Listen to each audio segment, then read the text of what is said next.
안녕하세요. 사연에 빠지다의 DJ 민영입니다. 오늘도 두 가지 사연 준비되어 있어요. 끝까지 재미있게 들어주시고요. 구독과 좋아요 버튼도 꾹 눌러주세요. 그럼 오늘의 사연 함께 만나볼게요. 안녕하세요. 저는 어렸을 적에 사람 사는 냄새가 한껏 풍기는 동네에서 살았었어요. 저희 부모님은 제가 어렸을 때부터 장사일을 하셨습니다. 원래는 아버지가 직장을 다니셨는데 그곳이 망하는 바람에 어느 날 갑자기 실업자 신세가 되셨었고, 그때는 두 달치 월급도 못 받으신 상태였죠. 엄마는 작은 공장에서 일을 다니셨었고요. 그랬던 두 분이 아버지의 갑작스러운 실직 사태에 직면하여 머리를 맞대고 고심을 하시다 결단을 내리셨어요. 그건 바로 장사를 해보시는 것이었어요. 도전을 하시기로 정하셨던 것인데요. 두 분은 그 이전까지 단 한 번도 장사를 해보신 적이 없었으며 비슷한 일을 경험해보신 적도 없었습니다. 오로지 도전 정신으로 나서셨던 거예요. 하지만 장사라는 것은 쉽게 볼 것이 아니었죠. 사람들의 지갑 한번 열게 만드는 게 이렇게나 어려운 일이었을 줄이야. 이게 절대로 가볍게 볼 일이 아니었구나. 아버지가 탄식하셨던 대로 사람들로 하여금 돈을 쓰게 만드는 것은 정말 힘든 일이었습니다. 예상과는 반대로 장사의 양상이 흘러가자 두 분은 금세 우왕좌왕하시게 됐다가 또 금세 좌절하시게 됐었고요. 한숨으로 밤을 지새우는 날도 많아졌습니다. 이미 그럴 때부터 예측되어 있었던 것이 바로 실패였고요. 받아들이기에는 너무나도 쓰라리지만 그렇다고 해서 이게 사실인 것을 부정할 수도 없었던 것이 손도 못 써보고 처참하게 실패를 하고 말았다는 결과입니다. 장사가 망하면 그것으로 끝이 아니더라고요.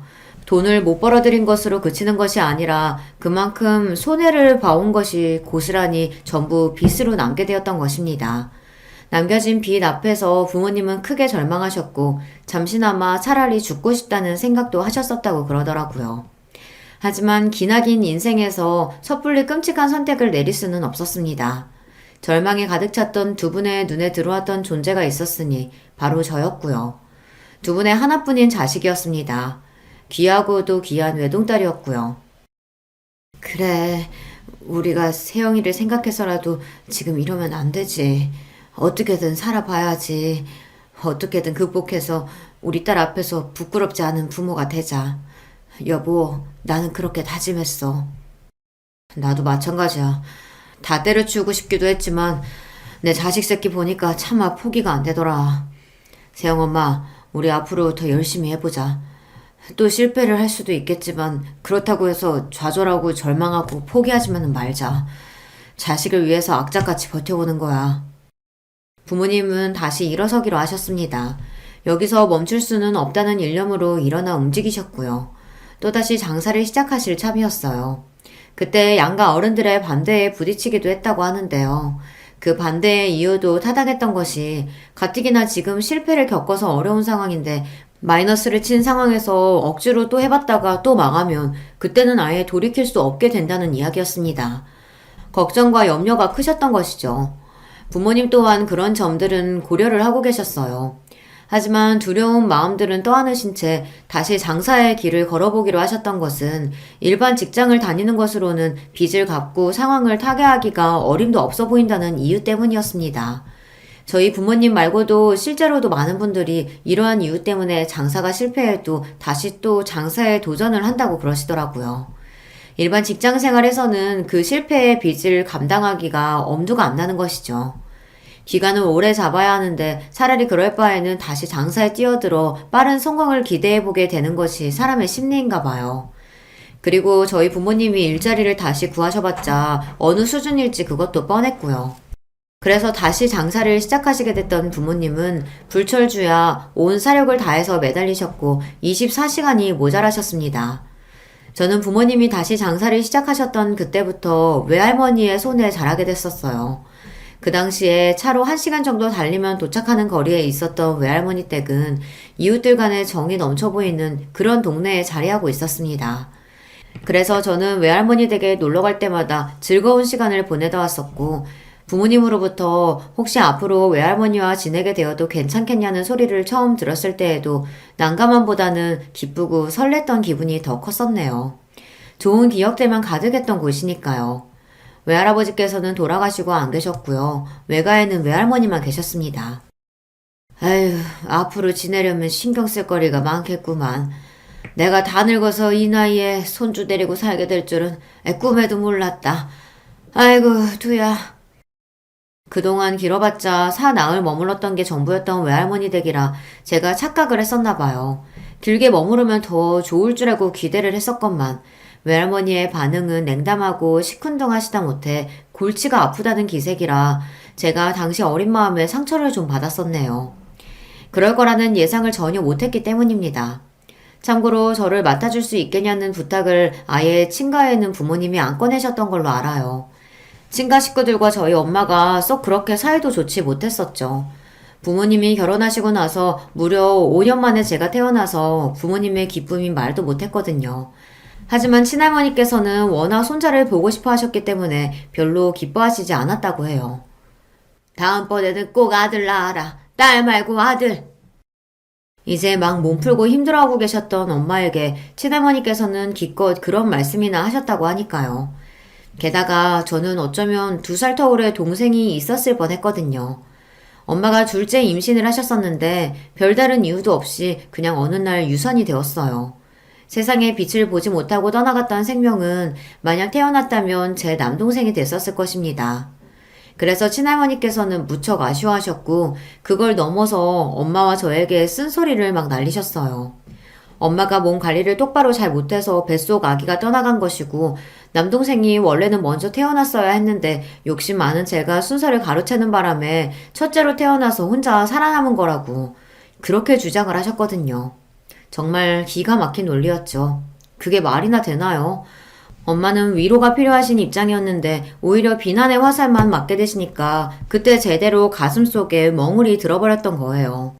예쁘고 귀한 자식인 저를 친가 식구들이 욕심쟁이라고 부르면서 구박도 하고 그러니 그 점도 무척 마음에 안 들어 하셨고요.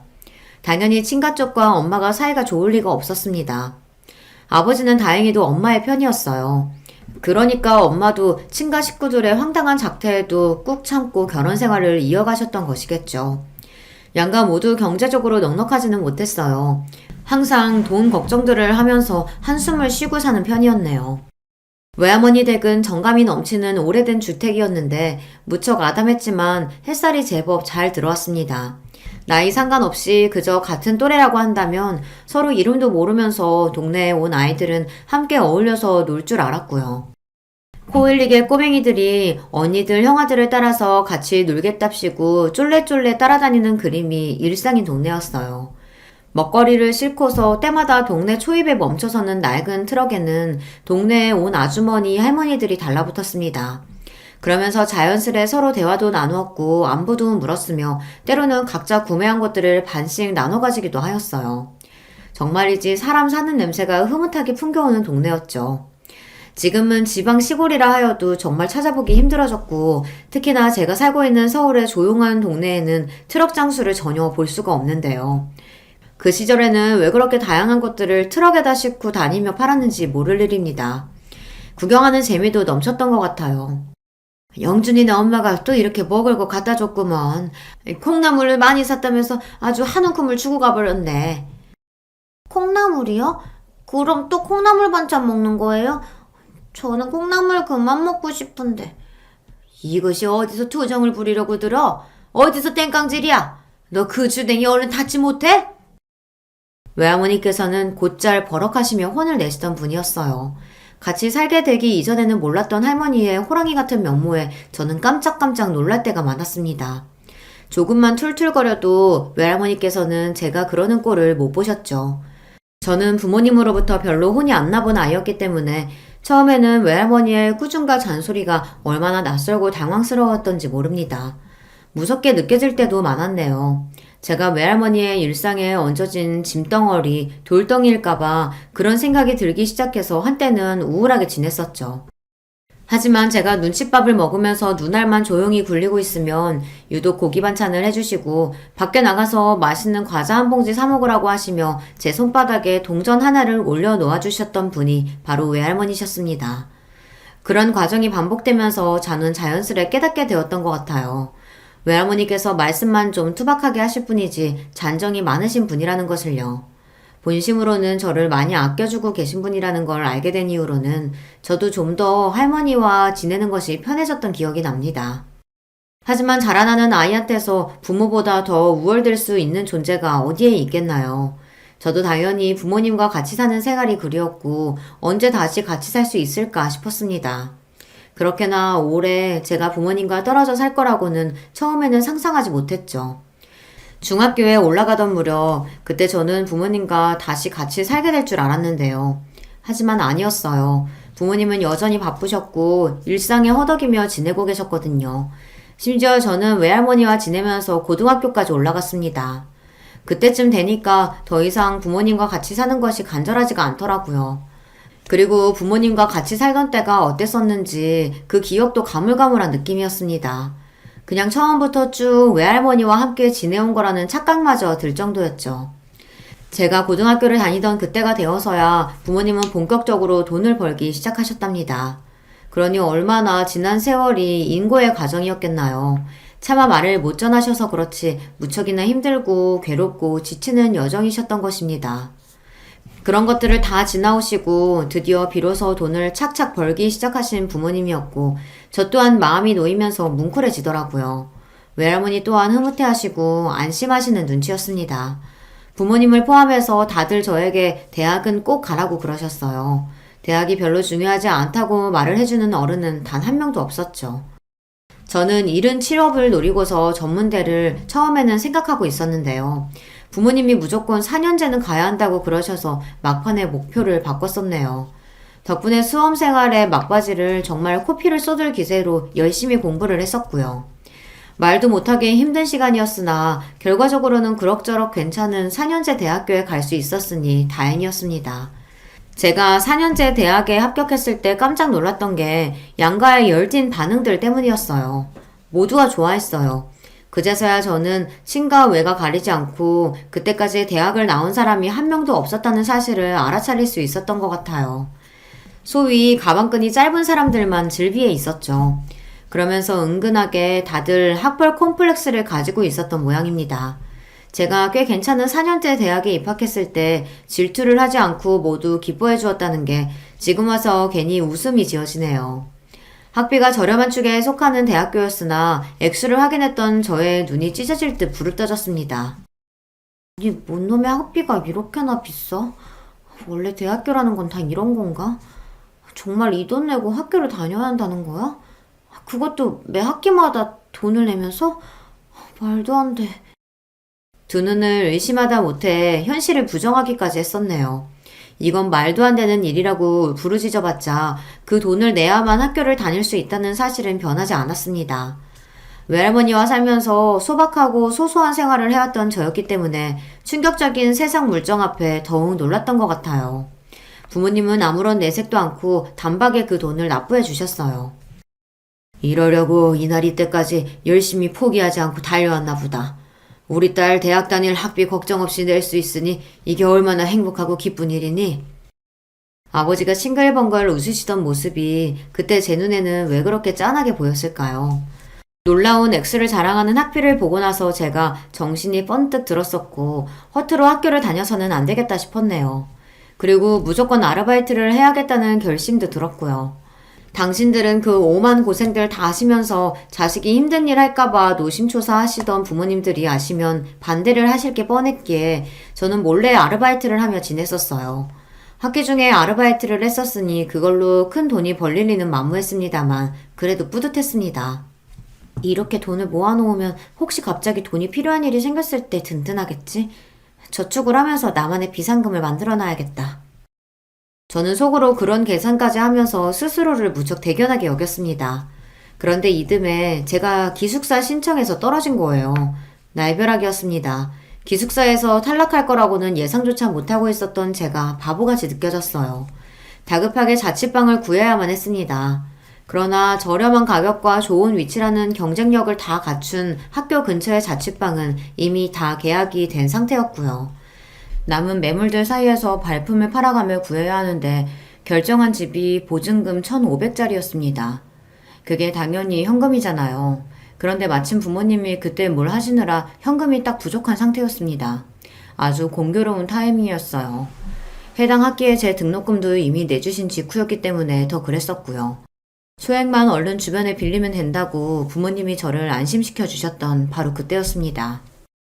이 돈 갖다가 세영이 방구하는 데 써라. 외할머니께서 500만 원을 건네주셨던 거예요. 그 덕분에 자취방의 계약 마무리를 순조롭게 할 수 있었어요. 부모님은 매사에 외할머니께 신세를 지고 산다면서 너무 고마워하셨고 저는 속으로 계속 놀라고 있었습니다. 제가 외할머니와 계속 함께 살아본 입장으로서 그런 돈이 아무렇지도 않게 턱 나온다는 게 믿기지가 않았거든요. 도대체 외할머니께서 그런 현금을 언제 어디서 어떻게 가지고 계셨던 것인지 놀라울 따름이었어요. 제가 대학을 졸업하기 전에 부모님의 장사는 탄력을 받아 계속 잘 되고 있던 상태였어요. 두 분은 저에게 너무 애써서 힘들게 곧장 취업할 욕심 낼 것 없다고 그러셨어요. 부담 가지지 말고 절대 압박도 받지 말라고 천천히 제가 원하는 일자리를 찾아보라고 저에게 알려주셨어요. 말씀만으로도 감사했고 이런 부모님의 자식인 점에 감사했습니다. 이제는 아무 걱정도 없어. 힘든 시간은 다 지나갔고 이제 모든 게 넉넉해서 아주 살만해. 어머니가 너스레를 떠시는 모습이 보기 좋았습니다. 그러나 저는 엄마의 얼굴에 자리 잡은 주름에서 고생의 흔적을 발견하였습니다. 아버지가 어느새 참 많이도 늙으신 것 같다는 생각 역시 들었고요. 대학을 졸업하고 사회생활을 하기 위해 첫 발을 내디디려던 그 시점에 있던 저의 심장이 철컥 내려앉았습니다. 저는 부모님의 외동딸이었습니다. 그 말은 저에게는 형제가 아무도 없다는 얘기죠. 부모님이 늙어가시는 게 갑자기 그제서야 실감이 나며 너무나도 무섭더라고요. 나중에 두 분이 돌아가시면 그럼 그 이후에는 제가 어떻게 살아야 하는지 그런 가정을 해보니 겁이 나서 심장이 떨렸습니다. 외할머니의 건강이 갑작스레 악화되었던 것은 그로부터 얼마 지나지 않았던 때의 일이었습니다. 평생을 정정하게 사실 줄 알았던 분이었어요. 항상 목소리가 까랑까랑 하셨고 눈빛이 살아있던 분이셨으며 무엇보다 거동하시는데 불편함이 보인 적이 단 한 번도 없으셨으니까요. 딱히 지병 문제로 고생하신 적도 없었습니다. 그랬던 분이 갑자기 편찮아지신 것에 저는 충격이 컸어요. 이러다가 외할머니께서 갑자기 돌아가시는 일이 생기면 어쩌나 싶어서 겁이 났습니다. 부모님이 외할머니를 앞으로 모시고 사는 곳으로 정해졌어요. 외가 식구들이 모두가 모인 가운데 부모님이 말씀을 꺼내셨고요. 다들 그렇게 하는 것이 자연스럽고 당연하다며 고개를 끄덕였죠. 외할머니께서 저를 그렇게나 오래 맡아 키워주셨으니 이제 부모님이 그 보답을 하실 차례로 비춰졌던 것입니다. 의외로 친가에서도 부모님의 이러한 결정에 군소리 없이 수긍하였어요. 혹시나 친가에서 또 엄마를 비난하며 괜히 탓을 돌리는 건 아닐지 걱정됐었는데 아니었죠. 다름이 아니라 친할아버지께서 살짝 치매를 앓고 계신 지는 꽤 오래된 이야기였건만 이제는 상태가 많이 악화되어 떠나실 날이 그리 멀지 않다는 것이었습니다. 친할머니께서는 정정하셨던 외할머니께서 갑자기 그렇게 되셨다는 소식을 전해 들으시고는 마음이 편치 않으셨다고 해요. 멀쩡한 것 같다가도 한순간에 넘어져서 쓰러지고 마는 것이 노인네들 어쩔 수 없는 운명이야. 에휴, 그러니 방심하고 살 수가 있어야지. 똑같이 늙으신 입장에서 그 마음이 씁쓸하셨던 거예요. 친할머니의 그런 반응에 엄마는 내심 놀라신 모양이었어요. 옛날에 그렇게나 있는 트집 없는 트집 다 잡아가며 오만 소리를 다 해대더니 그랬던 친할머니가 친가 식구들이 이제는 많이 달라져 있던 모습을 엄마가 그때 체감을 하셨고요. 그 이후로는 자연스레 연락을 주고받으며 교류를 잘 하고 지냈답니다. 시간이 약이고 세월이 많은 것을 해결해 준다는 말이 이렇게 보면 진짜로 정확한 것 같아요. 저는 취업을 했고 직장과 멀지 않은 곳에서 자취생활을 이어갔는데요. 사회초년생이던 그때가 정말 가장 힘들었던 것 같아요. 하루하루 죽을 맛이었고 출근길마다 제가 도살장에 끌려가는 소가 된 기분이었습니다. 퇴근한 직후에만 잠시 행복했다가 방에 잠들려고 누우면 아침이 밝아 다시 출근할 생각에 우울해지는 나날의 반복이었죠. 너무 스트레스가 심해서 다 그만둘까 싶었어요. 그런데 어느 날 외할머니와 통화를 하고 있는데 제가 버는 돈이 얼마인지 들으시더니 깜짝 놀라시는 겁니다. 뭐? 월급이 얼마라고? 세영이 너 그 돈 받자고 일을 다니는 거였어? 에라이 다 때려치워라. 직장 생활이 얼마나 힘든지 목소리에서도 피곤한 기운이 뚝뚝 묻어나는데 돈 고작 그거 벌겠다고 거기 붙어 있어? 그럴 필요 없으니까 그만둬라. 제가 대학도 제법 잘 나왔고 들어간 직장도 어디 이름 모를 작은 것도 아니건만 겨우 월급이 그 정도밖에 안 된다는 것에 할머니께서는 많이 놀라신 모양이었어요. 부모님도 제 용돈만 아시고서 액수를 그렇게 생각하시고 계셨다가 세금을 제하고 제가 실제로 받는 월급을 들으시고는 기가 막혀 하셨습니다. 힘들면 언제든지 그만두라고 하셨어요. 그렇게 고생 안 하고 그냥 당신들에게 기대며 아무것도 안 하고 지내도 괜찮다고 부모님께서 진심으로 말씀을 해주셨던 순간 저는 정신이 번쩍 들었습니다. 눈이 오나 비가 오나 부모님은 장사를 하기 위해 매일같이 일을 하셨었죠. 생업이었으니까요. 무조건 해야만 했었으니까요. 그 어떤 것도 핑곗거리로 작용하지 않았습니다. 그런 고생을 수도 없이 하시며 살아오신 부모님이었는데 자식인 제가 너무 나약하게 굴었습니다. 저만 없었어도 부모님이 그렇게까지 무리를 하며 살지는 않으셨을 것 같더라고요. 자식인 저를 위해 그토록 애를 쓰셨던 거죠. 바보같이 약해 빠져있던 저는 그제서야 정신을 차리고서 마음을 강하게 먹었습니다. 사실 일이 힘들면 어떻게든 버텨보지만 인간관계가 힘들면 버티는 것이 한계가 있는 거잖아요. 저도 그랬어요. 직장 내에서 상사 때문에 그토록 괴롭고 스트레스를 받았던 것인데 이제는 강한 정신력으로 제가 스스로를 무장시켰습니다. 상사가 그 어떤 헛소리를 짓거려도 오늘도 걔가 짖는구나 하는 자세를 가지고 대수롭지 않게 여겼네요. 아등바등 발버둥 치는 것을 그만뒀더니 제 태도 자체가 초연해지더라고요. 그러다 보니 저를 다들 어리고 만만한 여사원으로 여겼었다가 슬슬 저를 향해서 말을 함부로 못하기 시작하더라고요. 자신감을 찾은 저는 퇴근하고 집에 가자마자 온 기력을 잃고서 퍼질러져 있었던 일과도 청산했습니다. 퇴근하고 나서 1시간씩 자격증 공부를 했어요. 주말에는 일부러 약속을 하나씩 잡고서 사람을 만나며 인맥 관리에도 신경을 썼고요. 세상 돌아가는 것도 구경하고 공부하였습니다. 그런 과정들이 모여서 저는 이직을 하게 됐는데요. 당연히 전에 다니던 곳보다 수준이 더 좋은 곳이었고 급여 수준은 훨씬 더 상향이 됐습니다. 제가 이직을 하고 나서야 그걸 부모님께 알려드렸는데요. 기뻐하시는 것보다도 제가 혼자서 여태 준비를 다 했다가 그런 성과를 냈다는 것 자체에 많이 놀라시더라고요. 외할머니께서는 엄청 좋아하셨습니다. 건강이 허락하지 못해서 덩실덩실 일어나 춤을 추지 못한 게 아쉽다고 말씀하셨고요. 저는 가슴 한구석이 시큰해졌어요. 외할머니께서 더 많이 나이를 잡수시기 전에 이왕이면 제가 결혼을 하는 모습까지 빨리 보여드리면 좋겠다는 생각이 들었습니다. 그런 생각을 했던 덕분일까요? 저는 이직을 하고 나서 반년째 인연을 만났어요. 좋은 직장을 다니고 있었기에 고학력자인 남자를 소개받을 수 있었던 것 같아요. 바로 제 남편 이야기랍니다. 남편은 대학원까지 나온 사람이에요. 남편이 말하기를 대학원을 나온 것 때문에 주변에서 집에 돈 많냐 하는 시선을 많이 받아봤다고 하더라고요. 사실 나는 어렸을 적에는 그런 눈초리를 받아봤었거든. 집에 돈이 많냐는 궁금증이 담긴 시선들 말이야. 그게 사실이기도 하고, 근데 사실이 아니기도 하고. 그래서 나는 그럴 때마다 아무 대답도 안 하고 그냥 가만히 있어 왔지. 남편과 연애를 이어가던 저는 어느덧 결혼이라는 관문을 앞두게 되었었고 시댁의 이모저모는 그때 본격적으로 들어서 알게 됐었죠. 저는 처음에 남편이 도대체 무슨 소리를 하는 건가 싶었는데 다 듣고 나니까 이해가 되더라고요. 시댁 집안의 돈 자체는 많은 편이었으나 시아버지께서 지독한 구두쇠라는 것이었습니다. 원래도 구두쇠 기질이 강하셨는데 옛날에 사기를 당하신 이후로 더 그렇게 되셨다고 해요. 그 사기에서 큰 돈을 잃으셨던 건 아니었고 따지고 보면 소액이었다고 하는데 아무튼 그 일이 계기가 되어 돈에 관해서는 더욱 경계심을 가지게 되셨던 것이에요. 돌아가신 시어머니께서도 역시나 생전에 똑같이 구두쇠셨다고 합니다. 남편이 고등학생 때 병으로 쓰러지셨고 이미 늦었던 터라 회복까지 못하시고 몇 달을 자리에서 누워 고생하시다 세상을 뜨셨다고 합니다. 그런데 우리 어머니가 나한테 남기셨던 유언이 뭐였는지 알아? 글쎄, 예상되는 게 없는데. 뭐라고 하셨어? 몸 건강히 항시 관리하면서 신경 쓰고서 살고, 그리고 공부 열심히 하라고 하셨어.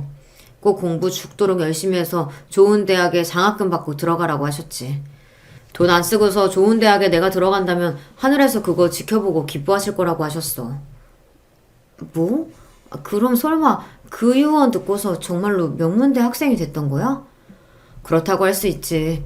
어머니가 돌아가시면서 그런 말씀을 남기셨는데 내가 그럼 어떡하겠어. 나는 당시 고3이었단 말이야. 내가 할 일은 죽도록 공부하는 것 뿐이었지. 이미 돌아가신 분께는 실례되는 말이지만 좀 독특하신 분이었던 것 같아. 보통 유언을 그렇게 남기시나? 아니, 나는 우리 어머니가 절대 평범하신 분이었다고 생각 안 해. 아버지하고 둘이서 천생연분이었어. 전생에도 아마 인연이 있으셨을 거야. 그렇지 않고서야 어떻게 똑같이 자린고비일 수가 있겠어. 남편이 고개를 절레절레 흔들었을 때 저는 이걸 웃어야 할지 말아야 할지 헷갈렸습니다. 외동인 저와는 달리 남편은 누나도 있고 형도 있는 입장이었습니다. 남편 혼자만 나이 터울이 큰 편이었고요. 그런데다가 남편의 누나인 제 시누이는 결혼까지 일찍 한 편이었어요. 그래서 남편은 조카가 일찍 생겼죠. 제 남편은 명문대를 나와 대학원까지 나왔건만 시누이는 아예 대학을 안 나왔습니다. 일찍 사회생활을 하던 도중 시애부를 만났던 모양이에요. 그리고 시애부와 결혼하겠다고 하였을 때 시부모님께서는 무조건 반대를 하셨다고 합니다. 그때는 시어머니께서 아직 돌아가시기 전이었는데요. 시부모님 두 분 다 재고의 여지조차 없다고 하시며 딱 잘라서 시애부를 반대하셨다고 해요. 시애부는 시누이보다 3살 연상이고 대학을 안 나왔고 고등학교는 공고를 나왔으며 뚜렷한 직장이 없었습니다. 얼굴은 잘생긴 편인데 인상이 좀 뭐라고 해야 하나 약간 능글대면서 뺀질거리는 그런 느낌이 있고요. 키는 좀 작다고 할 수 있네요. 시부모님의 완강한 반대에 직면한 시누이는 엄청난 수단을 썼는데 그게 바로 혼전 임신이었습니다. 출산율이 낮은 요즘에야 결혼 전 임신도 아무렇지 않게 받아들여지는 것이죠. 당시 그때에는 아주 나쁘끄러운 일이라며 시부모님께서 무척 분노하셨다고 합니다. 알아서 애 낳고 살든지 말든지 하라며 아예 애 낳고 살든지 말든지 하라며 아예 시누이를 내치셨다고 하네요. 그러나 자식 이기는 부모가 없다는 말처럼 시누이가 임신까지 했는데 끝까지 외면은 어려우셨나 봐요. 결국에는 받아주셨고 살림 미천에 보태 쓰라며 2천만 원을 내어주셨다고 합니다. 고작 2천이 뭐야 2천이. 손주도 태어나는데 정말 째째하게 그러고 싶으실까? 감지덕지하며 감사하게 넙죽 엎지려도 모자를 파네. 시애부는 그런 불만을 한동안 궁시렁거렸다는 후문이에요. 알고 보니까 시누이를 통해서 우리 집에 돈 좀 있다는 소리를 들었던 시애부가 굉장히 기대해온 게 많았던 모양이었습니다. 그랬다가 제대로 실망하게 되었던 거죠. 그 모습을 보면서 남편은 시애부라는 사람과 본인이 너무 성향이 안 맞겠다는 생각을 진작에 하게 됐었고요. 시애부는 능력도 없으면서 책임감까지 없는 사람이었고 그때는 아직 20대 나이였으니 얼마나 마음 또한 콩밭에 가기 쉬웠을까요. 그래서 자꾸 밖으로만 돌며 놀러 다녔고 그 때문에 시누이가 마음고생을 엄청나게 했다고 합니다. 여자 문제로도 시애부는 몇 번 말썽을 피웠던 모양이에요. 시누이와 시애부가 결국은 대판 크게 싸웠는데 그걸 아신 시부모님께서는 이혼하라고 조언을 주셨다고 합니다. 시누이를 향해 더 끌 것 없이 이쯤에서 그냥 이혼하는 게 최선이며 나중에 조건 좋은 남자를 소개시켜주겠다는 조언까지도 시부모님께서 남기셨다고 해요. 하지만 시누이는 이혼을 하지 않았죠. 이혼 김새를 알아차렸던 시애부가 쇼를 펼치면서 이래저래 반성한 척을 했던 듯 싶더라고요. 시누이는 고작 그런 것에 홀랑 넘어갔고요. 그 뒤에는 또 임신을 하는 바람에 이혼이 더욱 어려워졌습니다. 시누이 부부가 애만 셋입니다. 시어머니께서 돌아가시기 직전까지 시누이를 향해 정신 못 차리고 산다며 그렇게나 잔소리를 하셨다고 하는데 왜 그러셨는지 이야기만 들어도 이해가 가네요. 시숙은 무난한 4년제 대학을 나온 인물인데 굳이 대학 수준을 따져보자면 제가 나온 대학이 한 단계 정도 높다고 볼 수 있습니다. 그리고 시숙의 부인이 되는 제 손윗동서가 시애부의 아는 사람의 여동생이라고 하네요. 그렇게 연결이 되어 있었던 거예요. 그런 배경이 있어서 그런지 묘하게 네 사람이 한 통속으로 얽혀서 잘 어울려왔다는 것이 남편의 설명입니다.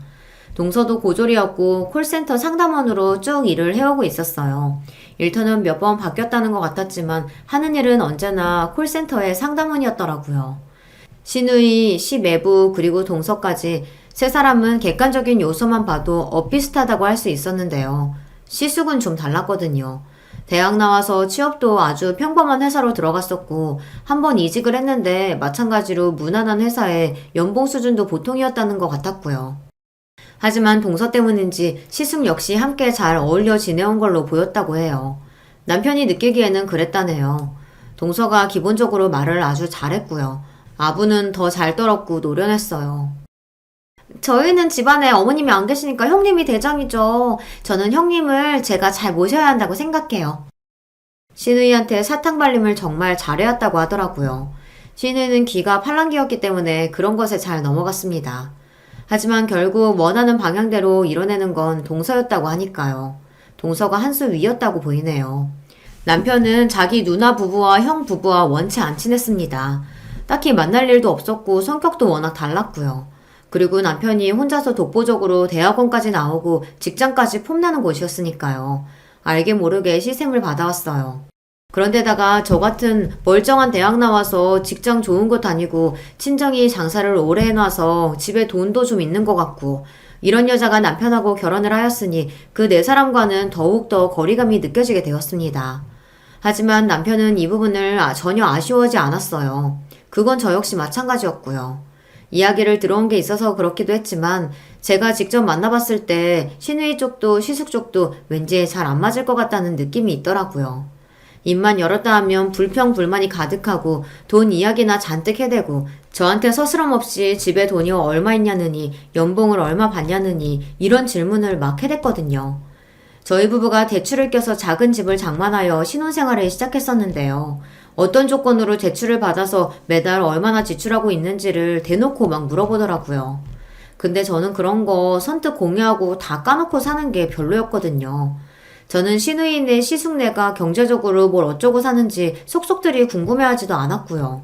그런데 자꾸만 저한테 돈 이야기를 노골적으로 해대면서 말을 함부로 하니까 저는 불편해졌습니다. 당신한테 이런 말 하기 싫어서 그동안 참고 지냈었는데 나 형님네도 그렇고 아주버님네도 그렇고 좀 불편해.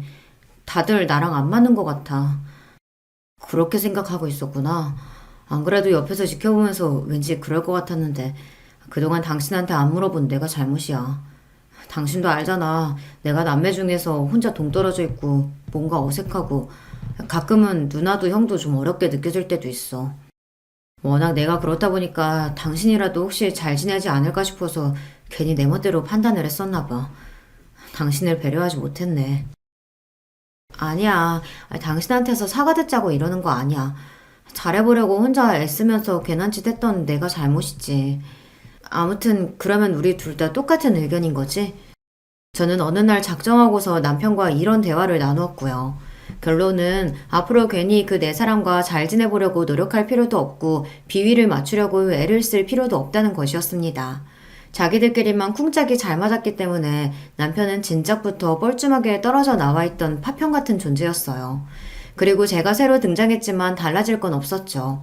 저도 남편과 결이 비슷한 사람이지 그 네 사람과 맞는 스타일은 전혀 아니었으니까요.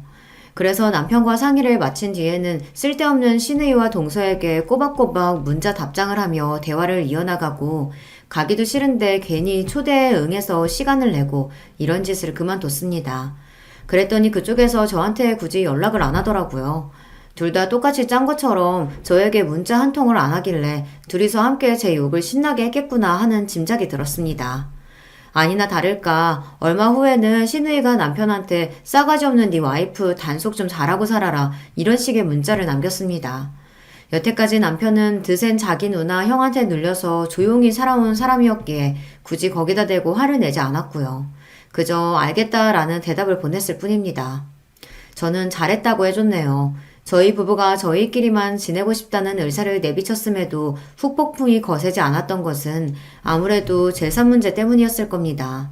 앞서 밝혔듯이 도대체 얼마인지는 모르겠으나 시댁에는 재산이 있었고 시아버지께서는 지독한 구두세셨죠. 물건 하나도 그냥 사시는 법이 없으며 그냥 버리시는 법은 더 없는 분이셨습니다. 굉장히 무뚝뚝하셨고요. 인상에서부터 경계심 어린 눈빛이 장난 아니셨어요.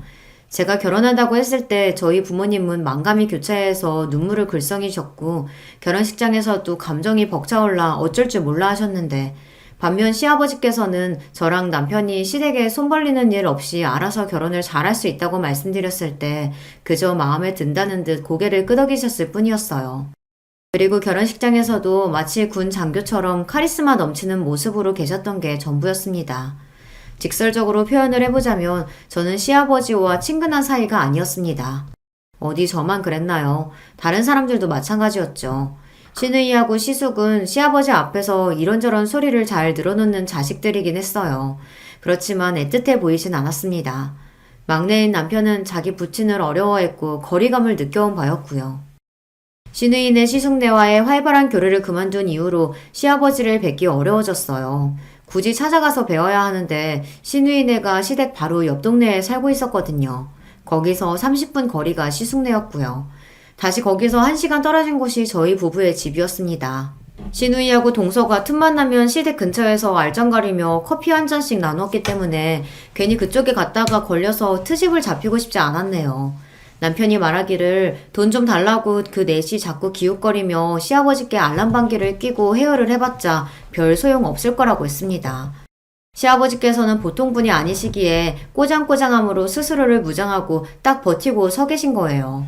넷이 앞으로 얼마나 오래 더 덤벼들든 시아버지께서 돌아가시기 전에는 백기를 드시는 일이 없을 거라는 게 남편의 예상이었습니다. 태산처럼 보이는 근엄하고 어려운 존재의 시아버지, 그리고 한편의 총극 같은 네 사람까지 시댁은 독특한 것처럼 느껴졌네요.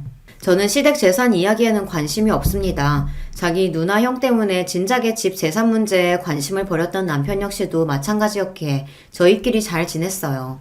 친정 부모님은 이제 장사 쉬엄쉬엄 하시면서 외할머니를 잘 모시고 지내셨고 친가와 어느새 활발히 왕래 또한 하고 계셨기에 은근히 바쁘셨습니다.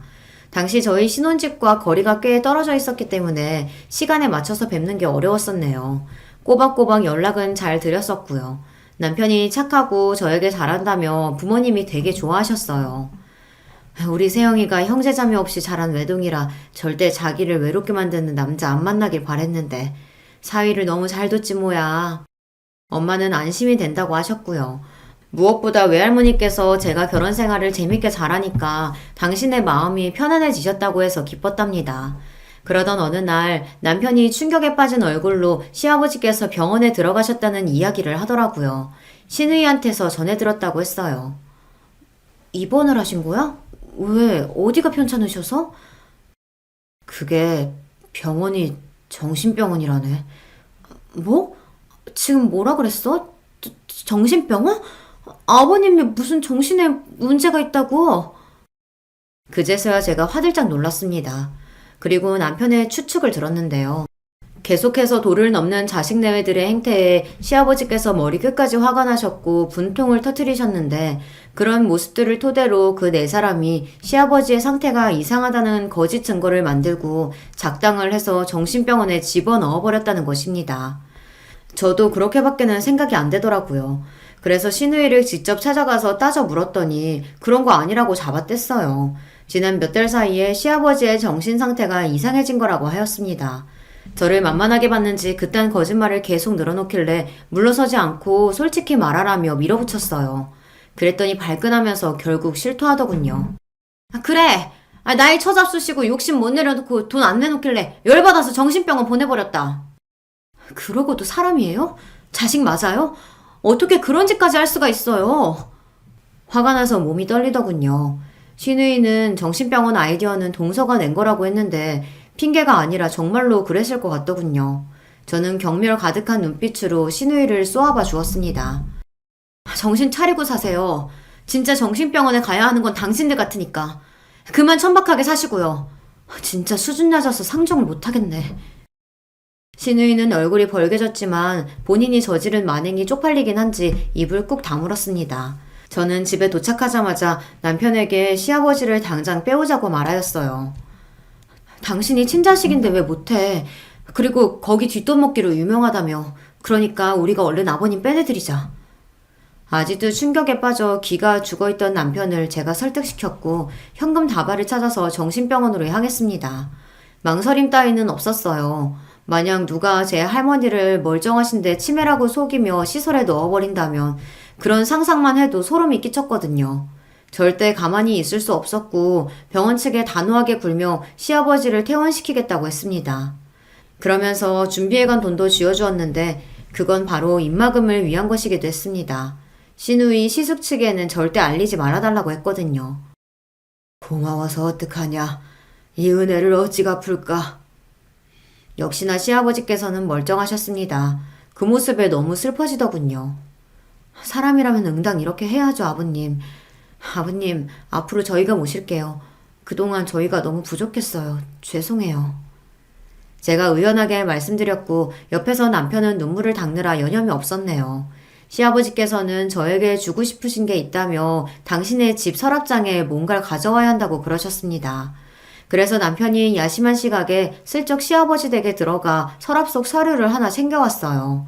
정말 별거 아닌 어떤 주소지에 관련된 서류였습니다. 시아버지께서는 볼펜으로 서류에 뭔가를 적으신 뒤 말씀하셨죠. 너희 둘이서 거기 가봐라. 이왕이면 당장 바로 다녀오면 더 좋고.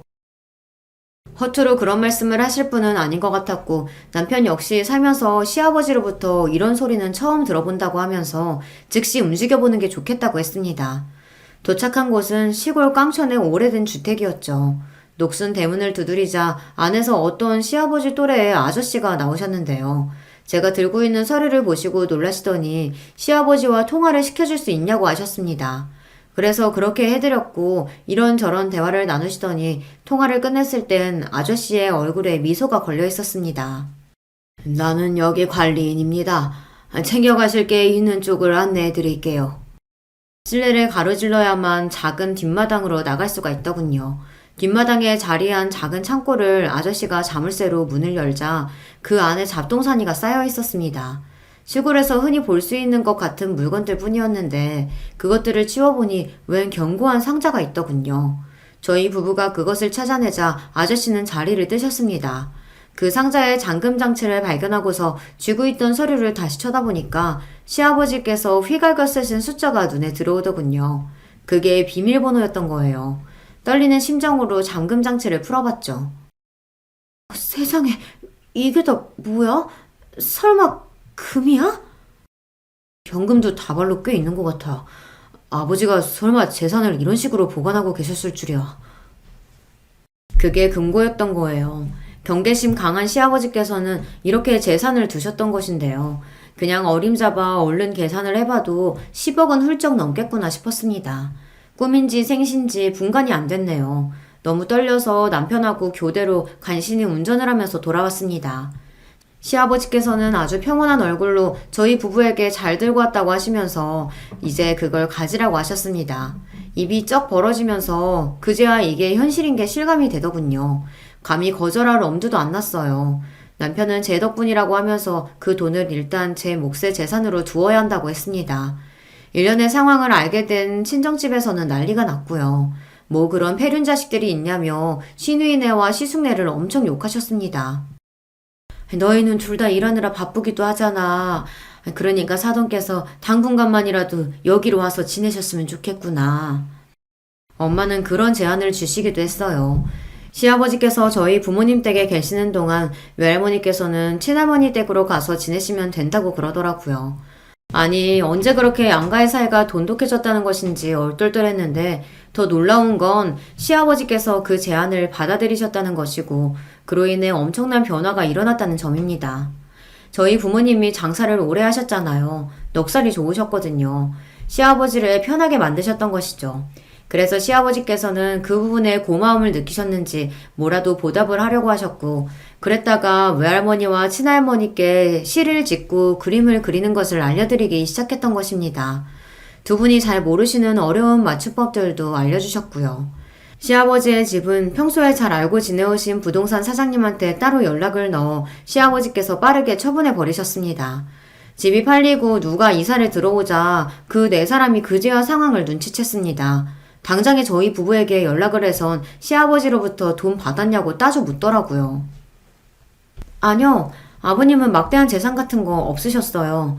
자존심 때문에 그동안 말씀 못 하셨다고 하더라고요. 제가 준비해놓은 대답을 듣고서 네 사람은 모두 허탈해하였어요. 그동안 헛수고와 헛된 기대를 했다며 굉장히 허무해하길래 시아버지께 죄송하진 않냐고 물었더니 코웃음이나 치더군요. 시아버지 쪽에서 먼저 재산이 있는 척 굴면서 자식들에게 잘못을 했으니 본인들의 잘못도 그냥 공평하게 퉁치면 되는 것이라고 했습니다. 이딴 역겨운 인간 말종들과는 당장의 연을 끊었네요. 남편도 무척 후련해 하였어요. 친정 부모님 사시는 곳에 멀지 않은 동네에 아담하고 깨끗한 빌라에서 시아버지께서 지내기로 하셨어요. 노인들을 상대로 공부를 가르쳐주는 좋은 양반이라면서 시아버지를 볼 때마다 동네의 어르신들이 무척 반갑게 인사를 건네셨답니다. 처음엔 그런 것들을 어색해 하셨던 시아버지께서는 점차 자연스레 인사를 받아주셨고 그제서야 사람들과 어울려 지내는 법을 배우신 거예요. 이런 건 돈으로도 못 사는 거였어. 정말 고맙다. 멋쩍어 하시면서도 저희 부부를 향해 그런 마음도 곧잘 표현하셨고요. 점점 인상이 환해지셨어요. 고집스러워 보였던 눈매도 부드러워 보이게 되었고 저희 부부가 첫 아이를 낳았을 때 시아버지께서 얼마나 손주를 잘 봐주셨던지 모릅니다. 덕분에 저는 사회 경력 안 끊기고 제가 하고 싶은 일 쭉 이어서 할 수 있었죠. 돈이 돈을 부르는 법이라고 하더니 시아버지의 재산을 받은 이후로는 경제적으로 너무나도 풍족해져서 하루하루 감사하며 살게 됐답니다. 그렇게나 속물적으로 굴었던 그 네 사람은 결국 돈 욕심을 부리며 이상한 투자에 뛰어들었다가 전부 망한 모양이었지만요. 자업자득이라 별로 놀랍지는 않았네요.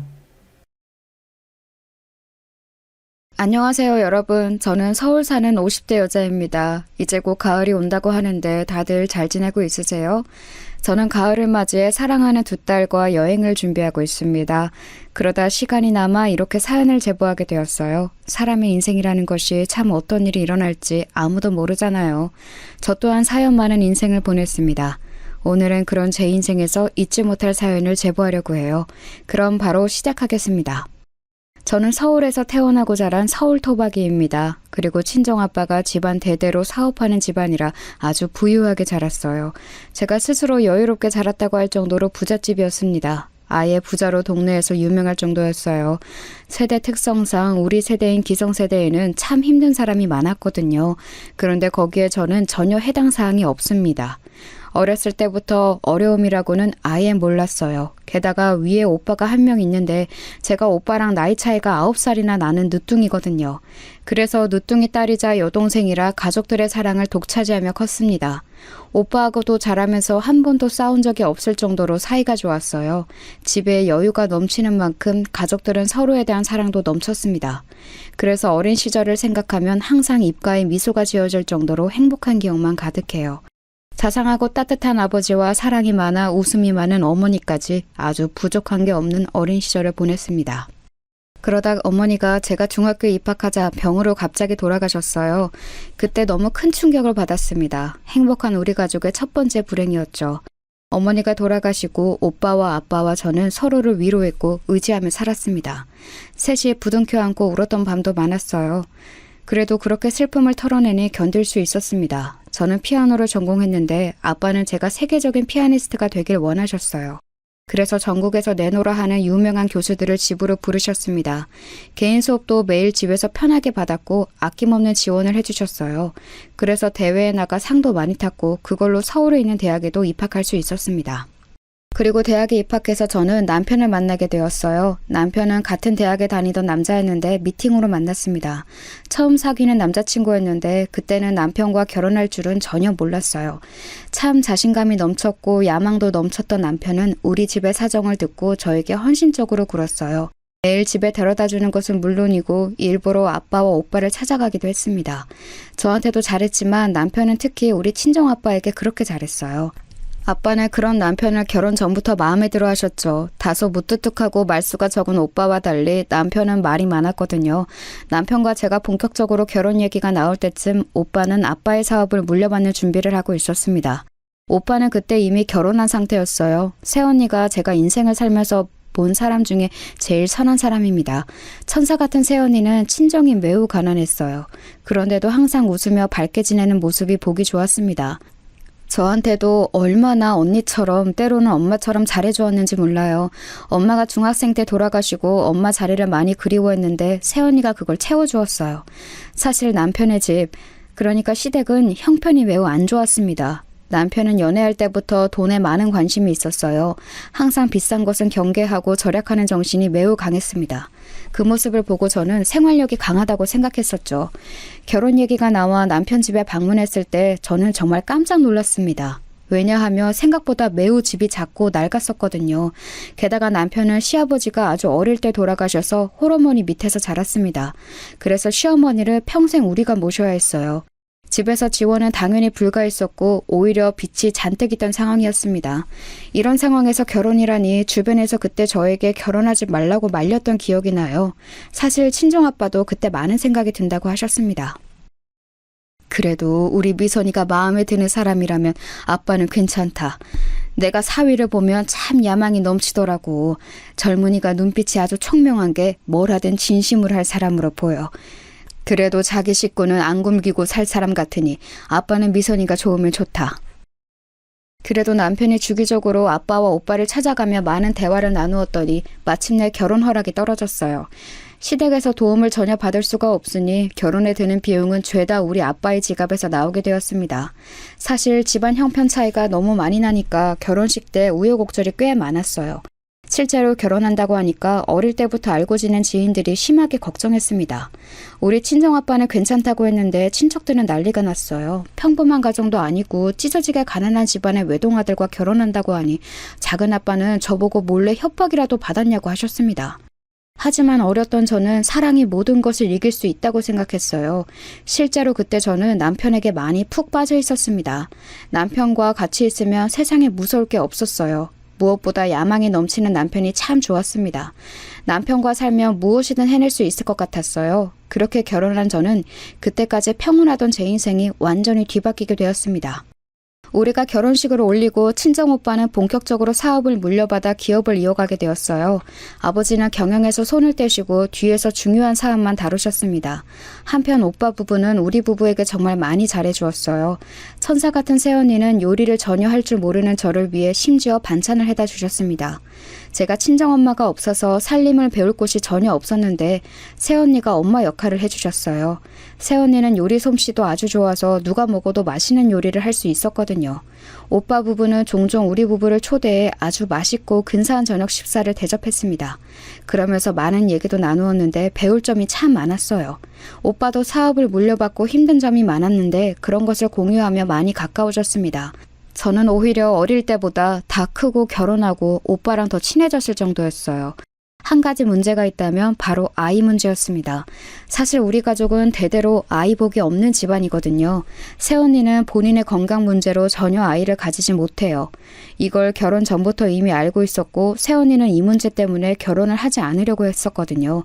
그런데 우리 집에서 아이를 낳지 않아도 괜찮다고 해서 결혼하게 되었습니다.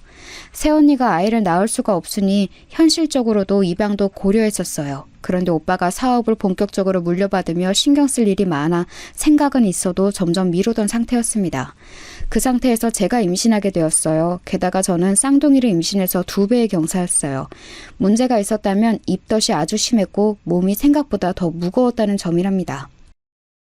아가씨, 이거 내가 임신한 사람한테 좋다고 해서 구한 재료로 만든 음식이에요. 그리고 기력이 너무 없어 보여서 갈비찜하고 전복도 구워서 왔어요.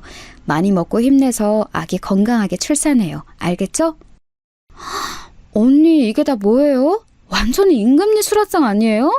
와, 항상 언니가 저 많이 챙겨주는 건 알고 있는데 이렇게 공주님처럼 대해주니까 몸둘 바를 모르겠어요. 저도 언니한테 갚을 날이 오겠죠? 아휴, 아가씨가 건강하게 아기 낳아서 행복하게 살면 그게 갚은 거예요. 남편이 요즘 워낙 바빠서 남는 시간이 많거든요. 아가씨가 맛있게 먹어주니까 저는 오히려 너무 좋아요. 앞으로도 음식 많이 만들어줄 테니 필요하면 언제든지 말해요. 새언니는 바쁜 우리 남편을 대신해서 같이 산부인과도 몇 번이나 가주었는지 몰라요. 마치 친정엄마처럼 하나부터 열까지 저를 챙겨주기 바빴습니다. 오죽하면 제가 임신했던 동안 제일 의지했던 사람은 남편도 아닌 새언니였어요. 그렇게 저는 새언니의 도움을 받으며 쌍둥이를 아주 건강하게 출산하게 되었습니다. 일한선 딸 쌍둥이였는데 딸들을 보고 우리 친정아빠가 얼마나 좋아하셨는지 몰라요. 자식이 귀한 집이라 쌍둥이를 낳으니 너무 행복하다고 하셨죠. 딸들이 태어나고 오빠 부부는 자녀가 없으니 우리 자식들을 당신들 자식처럼 여겼어요. 선물도 백화점에서 제일 좋은 것들로 사주고 저와 남편에게 맛있는 것도 많이 사주셨습니다. 저 역시 남편과의 관계는 이때는 아주 좋았어요. 남편은 제가 출산하자 책임감이 많이 생겼다고 했습니다. 그러면서 회사 일에 몰두하기 시작했어요. 아무것도 몰랐던 저는 진짜 남편이 우리 가족을 책임지려고 저렇게 열심히 사는 줄 알았죠. 남편은 대기업에 다녔는데 승진해야 월급이 늘어난다고 회사 일에 진심으로 임했어요. 그래서 저는 혼자 외롭게 집에서 쌍둥이 딸들을 키우기 시작했습니다. 물론 친정아빠가 적극적으로 육아를 지원해 주어 돈으로 부족하지는 않았어요. 그런데 남편이 워낙 바쁘니까 집에 늦게 오고 그래서 서운한 마음이 들었습니다. 그래도 절대 티를 내지 않으려고 했어요. 그러다 한 가지 사건이 발생하게 되었습니다. 남편이 어느 날 퇴근하더니 저에게 할 말이 있다고 하더라고요. 그러면서 제가 식탁에 앉으니 약간 상규된 얼굴로 말했습니다. 미선아, 나 오랫동안 진지하게 생각했던 건데 회사를 그만두고 사업을 시작하려고 해. 아주 오래 고민하고 내린 결정이니까 나를 지지해 주었으면 좋겠어. 내가 미선이 너와 우리 딸들을 평생 행복하게 해줄게. 나만 믿고 따라와. 남편의 말에 저는 사실 굉장히 당황했었어요. 저에게 퇴사하겠다는 말이나 사업을 하겠다는 말을 전날 처음으로 꺼냈었거든요. 그런데 남편은 당황한 저에게 구체적으로 어떤 사업을 시작할지 말하기 시작했습니다. 저는 그 말을 듣고 두 번째로 놀라게 되었어요. 왜냐하면 남편이 하겠다는 사업이 우리 집안이 대대로 하던 유통업과 밀접하게 관련이 있는 사업이었거든요. 남편은 이 문제로 우리 오빠와 많은 얘기도 이미 했다고 저에게 자신감을 내비쳤습니다. 약간 불안함이 있었지만 남편이 워낙 똑똑한 사람인 것을 저는 이미 알고 있었어요. 그리고 망해도 우리 친정이 워낙 든든하게 받쳐주고 있으니 저는 그저 남편을 응원했습니다. 남편은 그리고 그달 말에 진짜로 다니던 대기업을 퇴사했어요. 그리고 바로 사업을 시작했습니다. 남편이 사업을 시작하며 오빠네 부부와는 더욱 가까워지게 되었어요. 원래도 왕래가 잦았는데 남자들이 사업하니 할 말이 더 많아졌습니다. 그러면서 불안한 제 마음도 점점 안정을 찾게 되었어요. 그리고 새언니와 오빠가 워낙 우리 딸들을 예뻐하니까 친정 식구들이 만나는 자리가 많았습니다. 이 과정에서 시어머니가 불만이 조금 있긴 했었어요. 시어머니는 자식이 남편 하나였거든요. 그런데 그 하나밖에 없는 자식이 결혼해서 당신을 잘 보러 오지도 않고 처가에 몰두하니 속상하셨나 봐요. 그 속상한 마음을 저에게 푸념하셨습니다. 에휴, 이래서 아들 낳아도 소용이 없다는 거야. 재영이가 예전에는 얼마나 효자였는지 알아? 너랑 결혼하고 우리 아들이 완전히 변했어. 나도 눈이 있는데 당연히 너희 부부랑 손녀들을 보고 싶지 않겠니? 우리 아들이 일 때문에 바쁘면 너라도 애들을 데리고 나한테 와야 하는 거야. 이런 건 친정에서 안 배웠어? 어머니 죄송해요. 제가 그동안 남편이랑 친정 신경 쓰느라 바빠서 어머니한테 소홀했죠. 애들 아빠는 워낙 일이 바빠서 집에 잘 들어오지도 못해요. 아무튼 제가 애들 데리고 주말에 방문할 테니 확 푸세요. 아셨죠? 시어머니는 제가 일주일에 한 번이라도 가지 않으면 전화로 서운함을 표현하셨어요. 본인 아들에게는 연락하지 않으면서 저한테는 하루에도 몇 번씩 전화하셨습니다. 실제로 남편이 사업을 시작하며 매우 일이 바빴거든요. 집에도 잘 들어오지 않아도 저 혼자 아기들을 돌보느라 얼마나 힘들었는지 모릅니다.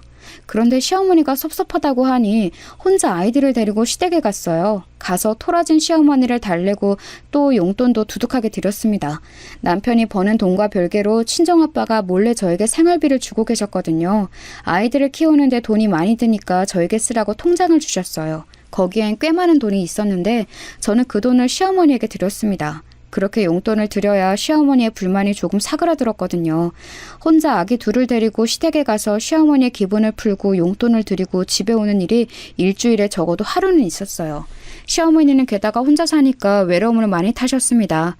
말이 워낙 많은 분인데 왕래하는 사람이 적어 제가 오면 몇 시간이고 떠드셨어요. 혼자 시어머니를 상대하느라 시댁에 다녀온 날은 진이 빠져서 아무것도 할 수가 없었습니다. 이렇게 제가 혼자 시어머니를 상대하는데 남편은 본인 엄마를 챙기지도 않더라고요. 이것과 관련하여 섭섭하다고 표현해도 일이 바빠 어쩔 수가 없다고 오히려 본인이 너무 힘들다는 소리를 했습니다. 이것 또한 지나가리라 생각하며 저는 남편이 빨리 안정기가 왔으면 좋겠다고 생각했어요. 하지만 오빠 부부를 보면서 자꾸 비교되었습니다. 오빠는 남편보다 사업의 규모가 매우 컸어요. 그런데도 새언니와의 기념일을 한 번도 빠지지 않고 챙겼습니다. 우리 남편은 결혼기념일은 물론이고 심지어 제 생일도 까먹고 지나갔거든요. 당신 너무한 거 아니야? 아무리 그래도 아내 생일을 기억 못하는 남편이 어디 있어? 당신 사업하는 거 다 나랑 우리 가영이랑 나영이 먹어 살리려고 하는 거라며. 그런데 이러면 어떡해? 나 너무 서운해. 어머니도 내가 혼자 다 챙기잖아. 아우, 진짜 미선아.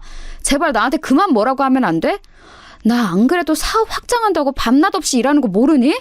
매년 돌아오는 생일 그거 한번 까먹었다고 나한테 이러면 어떡해. 그리고 내가 장인어른한테 얼마나 잘하는데 나라면 우리 엄마 챙기는 거 당연하다고 생각할 거야. 나도 당신이 우리 아빠한테 결혼 전부터 잘했던 거 아니까 그동안 꾹 참고 어머니 챙겼잖아. 그런데 이건 조금 도가 지나치니까 그런 거지. 내가 결혼기념일은 그냥 넘어갔어도 이렇게 생일까지 지나가니까 속상해서 그래. 그만해, 그만하자. 나 내일 빨리 출근해야 해서 바빠. 그냥 자고 나중에 얘기하자. 알겠지? 남편에게 서운함을 토로해도 들은 척도 하지 않았어요. 점점 서운함이 늘어나고 있었죠. 그런데 그 서러움을 원래는 새언니에게 토로했는데 그때는 그러지를 못했습니다. 왜냐하면 새언니의 표정이 눈에 띄게 어두워지기 시작했거든요. 언니에게 무슨 일이 있냐고 물어도 언니는 그저 씁쓸하게 웃었어요. 오빠에게 물어도 오빠는 그저 한숨을 내쉴 뿐이었습니다. 오빠 부부에게 혹시 무슨 일이 생긴 것 같아 친정아빠에게 도움을 요청했어요. 그런데 친정아빠는 오히려 저보다 오빠 부부에 관해 모르고 있었습니다. 의아함을 유지한 채 혼자 시어머니를 열심히 챙기고 사니 어느덧 우리 딸들의 나이가 5살이 되었습니다. 그동안 남편은 사업이 생각보다 많이 커졌어요. 남편과의 사이가 신혼 때처럼 좋지는 않았어도 저도 남편을 이해하려고 노력하니 괜찮아진 상태였습니다. 그러다 아이들을 키우느라 오빠 부부와 자연스럽게 멀어져서 오랜만에 오빠네 집에 간 날 저는 아주 깜짝 놀랐어요. 원래는 저를 새언니가 자주 챙겨주어 일주일에도 몇 번이나 오빠 집에 갔었거든요.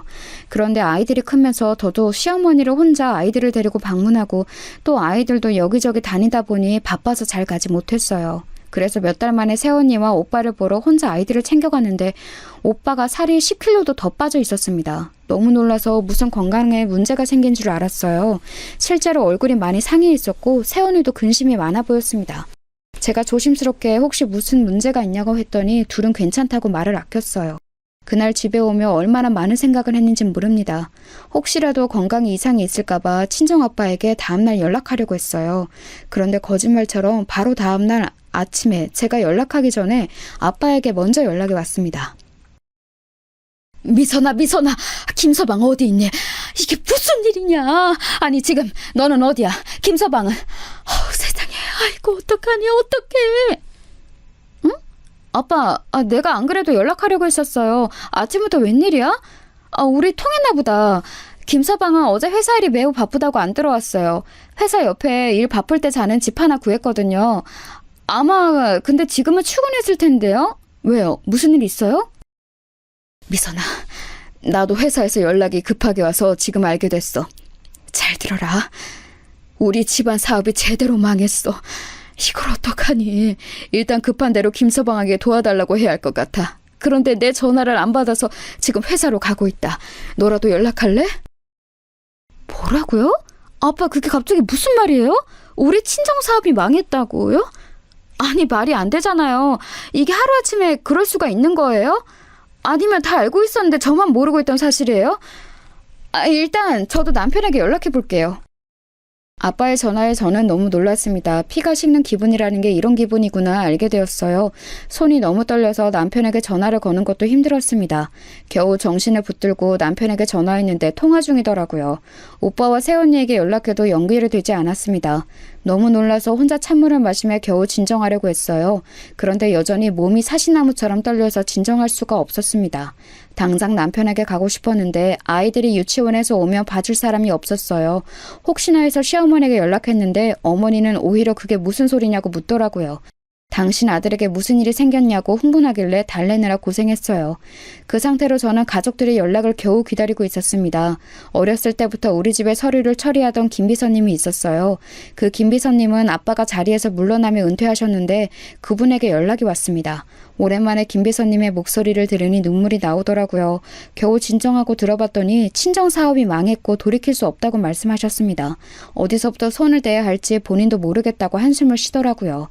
아이들을 급하게 유치원에서 빼서 저는 급한 대로 시어머니에게 딸들을 맡기고 오빠 회사로 갔습니다. 그때까지 우리 남편은 저에게 연락이 오지 않았어요. 아무리 연락해도 받지를 않더라고요.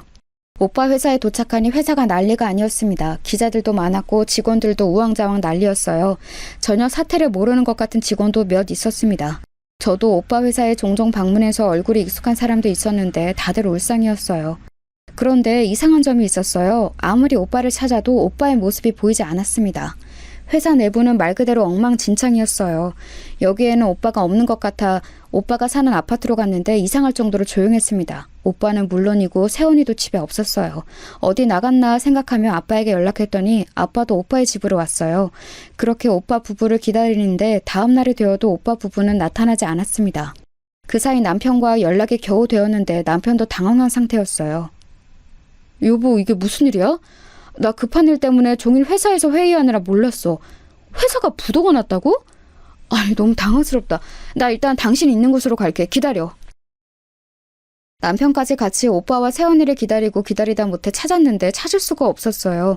그 과정에서 몇십 년간 운영했던 우리 친정사업은 돌이킬 수 없을 정도로 망하게 되었습니다. 친정아버지와 할아버지가 사업을 확장하려고 얼마나 고생했는지 저는 알고 있거든요. 그렇게 잠도 자지 않고 밥도 먹지 않고 키운 사업이 망하는 건 한순간이었습니다. 너무 허탈하고 속상했는데 아버지 마음은 어땠겠어요? 그때 우리 친정아빠의 표정은 제가 설명할 수 없는 표정이었습니다. 오빠 부부가 마치 신기루처럼 사라지고 마른 일이 일어났어요. 세연이 부모님이 울며 저를 찾아와서 제발 당신 딸을 찾아달라고 하셨습니다. 그런데 저도 아무리 오빠네 부부를 찾고 싶어도 찾을 수가 없었어요. 오히려 제가 제일 오빠 부부를 보고 싶었을 거예요. 그런데 경찰도 이렇게 행방이 묘연할 수가 없다고 조심스럽게 죽었을 가능성이 있다는 말도 했습니다.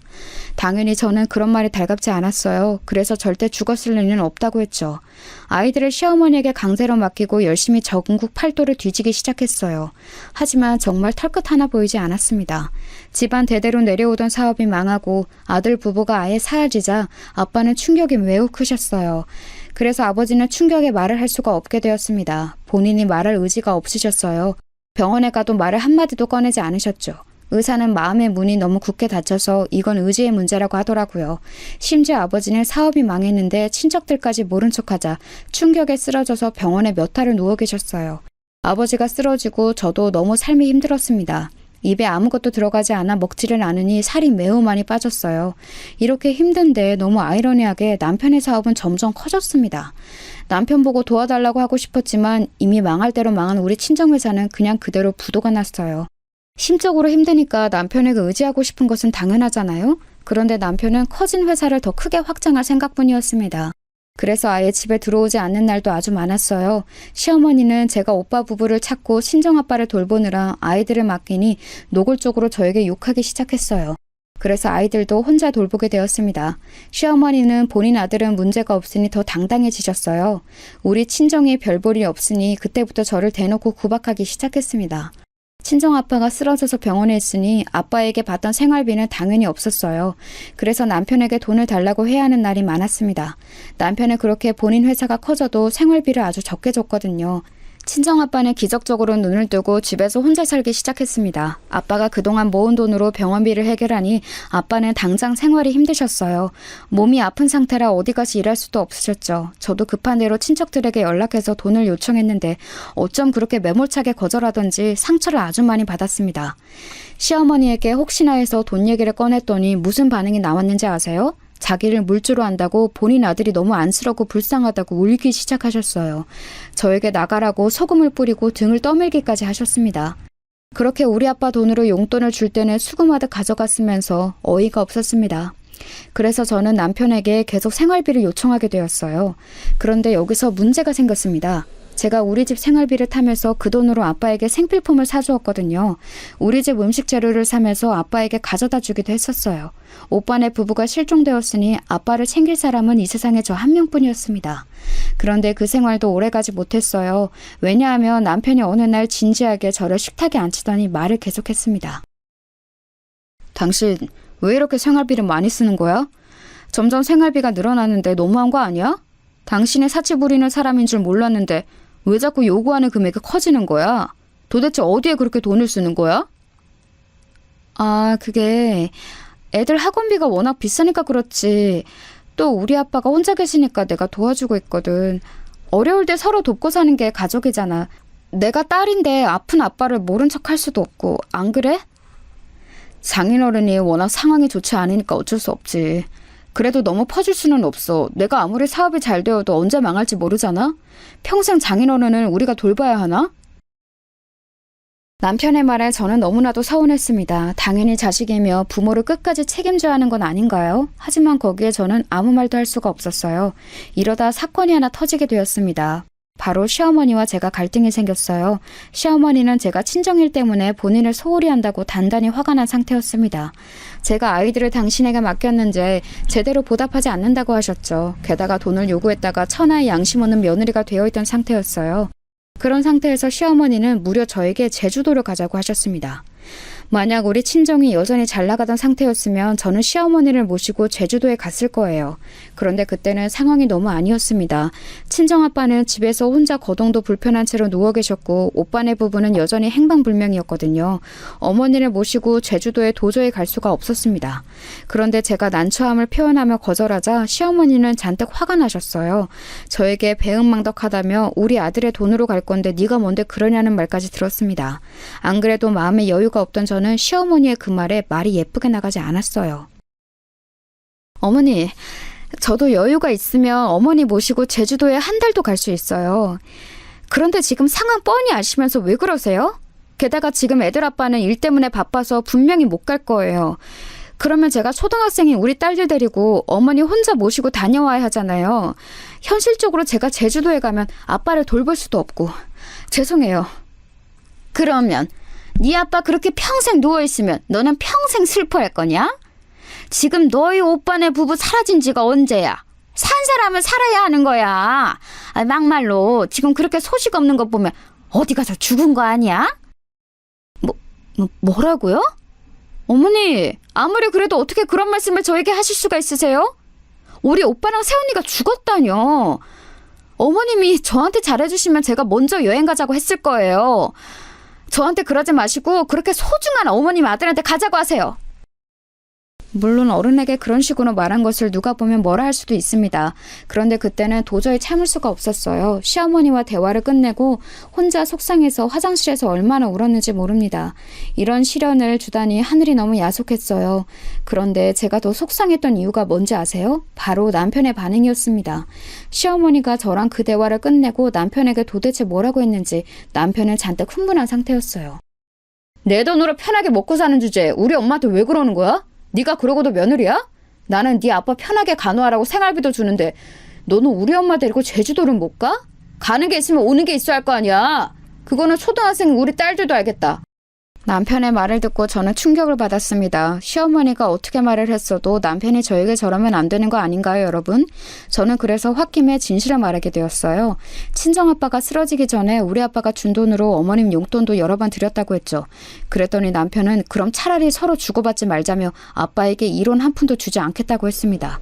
시어머니를 챙기지 않아도 되니까 대신 우리 아빠도 자기가 안 챙기겠다고 했어요. 저는 그 말을 듣고 현실적으로 막막해지기 시작했습니다. 결국 제가 먼저 시어머니에게 연락해서 죄송하다고 빌게 되었어요. 그런데도 시어머니는 잔뜩 화가 나서 제 사과를 받지 않았습니다. 남편과 냉전도 오래가서 진짜로 친정아빠를 도울 방법이 없었어요. 막막함에 눈물로 호소해도 남편은 듣지를 않았습니다. 아예 현금도 주지 않았고 신용카드 하나만 주었어요. 그런데 그걸로 마트에서 장을 보면 영수증을 확인하며 정말 우리 가족이 먹을 양인지 확인했습니다. 뭐를 사기만 하면 전화가 왔어요. 아빠를 돕고 싶어도 돈을 쓸 수가 없었습니다. 현실적으로 저는 당연히 이혼을 생각했는데 이혼하고 사는 삶은 더 막막해 보였어요. 저는 우리 딸들이 목숨보다 소중하거든요. 이혼하면 양육권은 제가 가져올 수 있을지 문제였고 또 새로운 시작을 하더라도 공간이 없었습니다. 아빠의 집은 겨우 아빠가 누울 자리 하나만 있었거든요. 아직 너무 어린 딸들을 키우려면 남편과의 결혼 생활이 정답이었습니다. 남편은 최악의 남편이었어도 아이들한테는 잘했거든요. 카드로 아이들 학원비를 결제하는 것은 뭐라 하지 않았었죠. 결국 저는 남편 몰래 아르바이트를 시작하게 되었습니다. 마트에 가서 파트타임으로 일하면서 받은 돈을 죄다 아빠에게 쏟아부었어요. 제 정성이 통했는지 아빠는 시간이 흐르며 몸을 일으키거나 손을 움직일 수는 있게 되어 다행이었죠. 조금씩 걸을 수도 있었는데 여전히 말은 하지 않았어요. 충격이 워낙 컸으니 어쩔 수가 없었습니다. 그때까지 오빠네 부부는 소식이 없었어요. 흥신소에 연락해서 알아봤는데 금액이 생각보다 너무 비싸더라고요. 아빠를 돕는 비용도 부족해서 흥신소는 생각도 할 수가 없었습니다. 그렇게 몰래 일하면서 아빠를 도우며 사는 것도 몇 년이 흐르게 되었어요. 남편과의 관계는 아주 최악이었습니다. 남편은 딱 아빠의 역할만 가정에서 하고 남편의 역할은 하지 않았어요. 아예 집에 들어오지 않는 날도 많았습니다. 사실 저는 그때 남편이 바람을 피우고 있다는 것도 알았어요. 왜냐하면 남편은 본인의 외도를 숨길 생각도 하지 않았습니다. 대놓고 여자 향수를 묻히고 들어오거나 립스틱에 묻은 셔츠를 저에게 주며 세탁하라고 하기도 했어요. 저도 이제 남편에게 기대가 전혀 없어서 뭐라 하고 싶은 마음도 들지 않았습니다. 심지어 같은 방에 있어도 상간녀와 통화까지 하더라고요. 그때는 저도 기가 차서 남편을 쳐다보았더니 뭐라고 했는지 아세요? 걱정하지 마. 내가 그래도 우리 애들한테는 진심이잖아. 내가 좋은 남편은 아니어도 좋은 아빠는 자신 있어. 좋은 사위는 될 생각이 없나 봐. 그렇게 결혼 전에는 우리 아빠한테 먼저 찾아가고 그러더니 너무하네. 당신 우리 아빠 쓰러지고 한 번도 안 찾아간 거 알아? 인간 대 인간으로 사람이 그러면 안 되는 거 아니야? 남편은 제가 서러움에 복받쳐 아빠 얘기를 꺼내자 귀찮다는 듯이 손짓을 하기 시작했어요. 그런 모습에 너무 상처를 많이 받았습니다. 이렇게 저는 지옥 같은 세월을 보냈어요. 그렇게 아이들만 보고 살기 시작했습니다. 간간히 오빠 부부를 찾으려고 애를 써도 제가 현실적으로 할 수 있는 것은 없었어요. 오빠네가 살던 집은 그대로였는데 시간이 날 때마다 가서 괜히 청소하기도 했습니다. 혼자 오빠네 집에 앉아있으면 예전 생각이 참 많이 났어요. 그러면서 친오빠도 친오빠지만 엄마처럼 저를 챙겨주던 새언니가 그렇게 그리웠습니다. 아빠는 저지경이 되고 남편과의 사이는 최악이고 마음 둘 곳이 전혀 없었어요. 그리고 제가 원래 피아노를 전공했는데 결혼하면서 피아노를 그만두었거든요. 이거는 아직도 후회되는 일이랍니다. 원래는 피아노를 더 배우려고 유학도 준비하고 있었어요. 그런데 남편이 결혼하자고 해서 유학을 포기하고 결혼을 서둘렀던 거랍니다. 같이 피아노를 전공했던 제 친구들은 교수로 일하거나 적어도 학원 원장을 하며 너무 잘 살고 있었어요. 저는 친정이 망하고 주변과 연락을 다 끊었습니다. 우리 집에 관해서 얘기가 나오는 것도 너무 싫었고 할 말도 없었어요. 진심으로 도와주려고 하던 친구들이 있었을 수도 있는데 그냥 다 부담스러웠습니다. 이렇게 살던 어느 날 친정 아빠네 집에 가서 집안일도 하고 아빠를 돌보려고 했어요. 세월이 흐르며 아빠는 말은 여전히 없었는데 그래도 어느 정도 거동은 가능했습니다. 늘 제가 오면 그래도 빤히 저를 바라보곤 했는데 그날은 아빠가 심상치 않았어요. 표정이 심하게 어두웠고 저를 오래 쳐다보지도 않더라고요. 자세히 보니 식은땀까지 흘리고 있었습니다. 순간 아빠의 건강이 이상해 생겼다는 직감이 들었어요. 그래서 그런 아빠를 데리고 급하게 병원에 가서 검사를 받게 되었습니다. 예전보다는 거동이 어느 정도는 가능해도 아빠는 온전한 정상인의 형태는 아니었어요. 그래서 땀을 뻘뻘 흘리며 겨우 택시에 태워 응급실에 갔습니다. 그런데 저는 응급실에 도착해서 검사하고 의사의 말을 들으며 정말 깜짝 놀라게 되었어요. 이게 지금 어떻게 설명해야 할지 저도 모르겠습니다. 일단 환자분이 현대의학으로는 설명하기 힘들어요. 입원해서 조금 징후를 지켜봐야 할 것 같습니다. 지금은 해당하는 병명이 없어요. 의사의 말에 저는 너무 놀라서 당황했어요. 아빠를 입원시키고 곁을 지키는데 병원비 걱정이 제일 먼저 들었습니다. 아픈 아빠를 두고 병원비가 먼저 생각이 나서 너무 미안했어요. 하지만 어쩔 수가 없었습니다. 제가 실제로 남는 시간에 겨우 일하면서 아빠의 생활비를 대고 있는데 병원비는 어마어마하잖아요. 끌어서 올 돈도 전혀 없었고요. 그렇게 일주일간 입원 끝에 의사는 저에게 말했습니다. 유감스럽지만 희귀병입니다. 이게 원인을 정확하게 알 수가 없어요. 그래서 최대한 진통제 위주로 처방할 건데 혹시 모르니 입원을 계속해서 경과를 지켜봐야 해요. 이대로 집에 가시게 된다면 생명이 위독합니다. 아빠는 병명도 제대로 없는 희귀병이었어요. 온몸에서 열도 심하게 나고 몸을 움직일 수도 없었습니다. 피부에는 반점이 올라오고 아빠는 고통에 너무 힘들어했어요. 가장 힘든 것은 원인을 모른다는 거였습니다. 그런 아빠를 집으로 데려갈 수는 없었어요. 병원에서도 입원해서 상태를 봐야 한다고 했었죠. 제가 아빠를 도우며 몰래 모았던 돈은 겨우 70만 원이었습니다. 그 돈은 첫날 응급실 비용으로 전부 썼어요. 아무리 주위를 둘러봐도 돈을 빌릴 곳이 없었습니다. 급하게 피아노를 같이 전공했던 동기들과 연락이 끊긴 친척들에게도 연락했어요. 하지만 한 명도 저를 도와주는 사람이 없었습니다. 너무 막막해서 눈물도 나오지 않았어요. 결국 저는 남편에게 부탁하게 되었습니다. 사실 남편은 그때 사업이 너무 잘된 상태였어요. 누가 들어도 아는 회사를 운영하고 있었습니다. 너무 슬프게도 그런 남편은 저에게 전혀 관심이 없었어요. 대놓고 바람을 피우고 아예 집에 들어오지도 않았습니다. 저에게 생활비를 주지도 않았어요. 그저 겉으로만 부부라는 관계였습니다. 남편과 말한 지도 얼마나 오래되었는지 모르던 상태였어요. 남편에게 부탁하려고 이틀이나 기다렸더니 남편이 집에 왔습니다. 평소였으면 남편이 와도 그냥 아무 말도 하지 않았을 텐데 그날은 제가 먼저 말을 걸었어요. 먼저 잘 다녀왔냐고 했더니 놀란 눈을 하더라고요. 아이들이 잠에 든 것을 확인하고 저는 남편에게 어렵게 말을 꺼냈습니다. 여보, 당신한테 이런 말을 해서 너무 미안해. 그런데 우리 아빠가 지금 많이 아파. 제발 한 번만 도와주면 안 될까? 응? 내가 이렇게 빌게. 당신이 하라는 대로 다 할게. 어머님도 내가 많이 챙길게. 그런데 남편은 제가 아무리 부탁해도 들은 척도 하지 않았어요. 아예 제 말을 듣지 않았습니다. 말 그대로 무시하고 그대로 침대에 누워 잠을 자더라고요. 철저하게 제 부탁은 무시당하게 되었죠. 너무 비참하고 속상해서 그날 밤은 한숨도 자지 못했습니다. 그렇게 다음 날이 되고 병원에 갔더니 간호사가 저를 불렀어요. 오늘은 꼭 수납해야 한다고 강조했습니다. 그렇지 않으면 아빠를 계속해서 입원시킬 수가 없다고 했죠.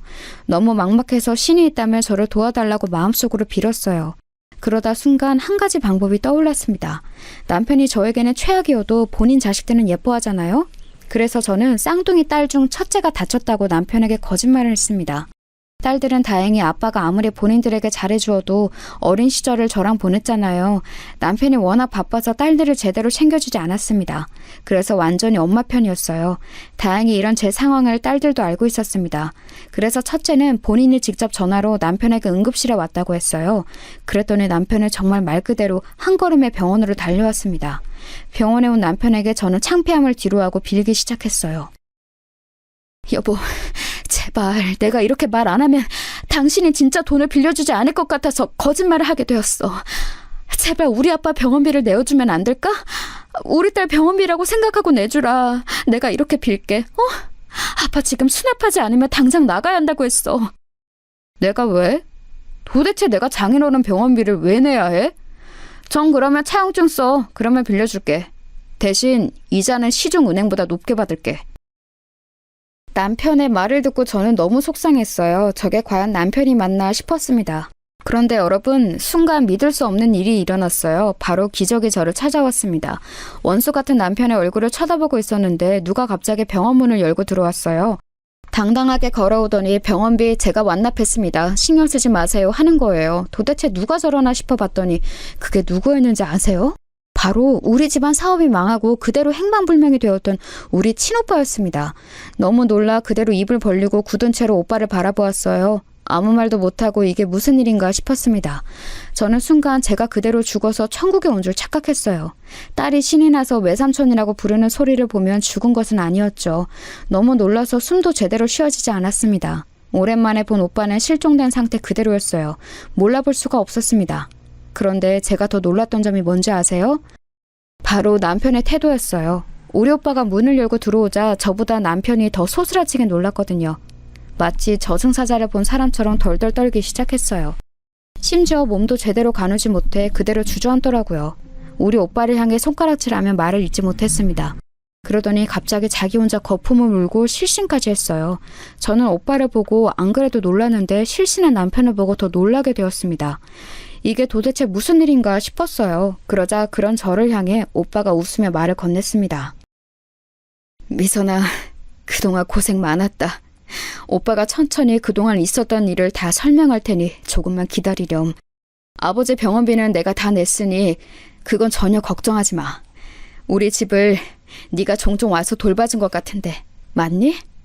고맙다. 오빠가 저에게 말을 건네는데 저는 대꾸할 수도 없었어요. 그저 하염없이 눈물이 흘렀습니다. 쓰러진 남편을 입원시키고 저는 오빠를 데리고 아빠 병실로 갔어요. 그랬더니 기적이 일어나게 되었습니다. 그렇게 원인을 모르는 병으로 고생하던 아빠는 오빠를 보자마자 안색이 좋아졌어요. 그리고 오빠가 실종된 후로 굳게 닫혔던 입을 열었습니다. 더듬거리면서 오빠 이름을 불렀어요. 그 모습을 보고 저는 바닥에 엎어져서 엉엉 울었습니다. 정신을 차리고 오빠를 따라 집에 갔더니 새언니가 저를 기다리고 있었어요. 둘이 부둥켜 안고 그동안 서로 고생했다며 울었습니다. 그리고 차분하게 오빠와 새언니의 말을 들었는데 저는 들으면서 믿을 수가 없었어요. 전혀 예상하지 못했던 이야기가 제 귀로 들려왔습니다. 미선아, 사실 나는 네 남편에게 사기당했어. 처음에는 나도 우리 회사를 그렇게 대놓고 배신한 기업이 너희 남편 회사일 거라 상상하지 못했어. 그런데 우리 임원들에게 접근해서 자료를 다 빼가고 사람까지 다 데리고 가더라. 중요한 기밀 문서도 죄다 들고 갔어. 손을 쓰려고 했는데 그때는 이미 늦었더라. 정신을 차리니 우리 회사는 부도가 났고 아내와 나는 당장 할 수 있는 게 전혀 없었어. 오죽하면 그때 남편이 나에게 본인이 죽어야 한다고 하더라. 나는 그럴 수가 없었어. 우리가 잘못한 게 아무것도 없잖아. 사실 내가 남편 몰래 조금씩 모아놓은 돈으로 저기 지방에 사놓은 아파트가 있었어. 그래서 아무도 모르게 남편을 데리고 거기로 갔어. 가서 쥐죽은 듯이 며칠 동안 있었단다. 알고 봤더니 우리 남편이 바로 제 친정을 망하게 했던 범인이었어요. 우리 아빠와 오빠에게 접근해서 환심을 사고 그거로 온갖 정보를 빼내서 본인의 사업을 확장했던 거였습니다. 그러면서 파렴치하게 우리 회사의 직원들에게도 접근해서 더 좋은 조건으로 데려갔더라고요. 오빠는 그것도 모르고 사랑하는 여동생의 남편이니까 굳게 믿었다고 해요. 그래서 하나부터 열까지 기업 운영에 관한 모든 것을 알려주었다고 합니다. 그렇게 배신당한 우리 오빠는 천사 같은 새언니 덕분에 살 수 있었어요. 새언니가 오빠 몰래 사놓은 아파트에 가서 둘이 바닥부터 시작했다고 합니다. 지방에서 사람들이 잘 모르는 공장에서 돈만 계속 벌었다고 해요. 다행히 둘에게는 자식이 없어 가능했던 거였죠. 그렇게 모은 돈으로 전국을 돌며 떠돌이 생활을 시작했다고 합니다. 아파트를 팔아 트럭을 사고 생활용품을 팔며 돈을 모았대요. 그러다 조금 여유가 생기자 지방에서 사업을 다시 시작했다고 합니다. 원래 사업에 소질이 있던 우리 오빠는 금세 감을 찾아 그렇게 성공하게 되었던 거죠. 저는 오빠와 새언니가 그동안 고생했던 얘기를 들으니 너무 가슴이 아팠어요. 그런데 오빠 부부는 오히려 제 얘기를 듣고 눈물을 보였습니다. 결론은 우리 남편이 범인이었어요. 오빠는 생각보다 훨씬 큰 회사를 운영하고 있었습니다. 당장 이혼부터 하라고 하며 변호사를 무려 4명이나 선임해 주었어요. 그래서 저는 딸들의 양육권도 빼앗기지 않고 그대로 이혼할 수 있었습니다. 그리고 남편의 회사는 철저하게 망했어요. 우리 친정에 망했던 것처럼 그대로 부도가 났거든요. 오빠는 남편이 우리 친정기업에 했던 것과 그대로 복수했어요. 직원들에게 다가가서 정보를 빼앗고 아무도 돕지 못하게 미리 선수를 쳤죠. 제가 죄송해요. 하라는 대로 다 할게요. 제발 살려주세요. 저는 이 회사가 아니면 살 수가 없어요. 제발 용서하세요. 네? 평생 갚으면서 살게요. 제가 잘못했어요. 됐어. 나는 너랑 다시는 엮이고 싶지 않아. 이 사기꾼아. 그대로 깜빵이나 가라. 면회는 당연히 가지 않을 거야. 너는 양심이 있으면 우리 가족 앞에 나타나지 마. 남편은 예전에 했던 일로 교도소까지 가게 되었습니다. 알고 봤더니 오빠가 철저하게 다 준비해서 저를 만나러 왔던 거였어요. 그리고 그 뒤로 우리 아빠의 건강은 놀랍도록 호전되었어요. 밥도 잘 먹고 운동도 열심히 하니까 금세 희귀병도 완치가 되었습니다. 병의 원인은 바로 마음고생이었어요. 그렇게 아끼던 장남이 사라졌으니 얼마나 당신께서 마음이 아프셨겠어요. 오빠를 보고 아빠는 살고 싶다는 마음이 강하게 들었다고 해요. 그래서 지금은 종종 병원에 가기는 해도 예전처럼 누워만 있지는 않아요. 얼마나 다행인지 모릅니다. 여러분, 여기까지가 제가 준비한 사연입니다. 재미있게 들으셨나요? 저는 이제 남은 인생을 아빠를 모시며 두 딸과 행복하게 살려고 해요. 제 얘기 들어주셔서 감사합니다.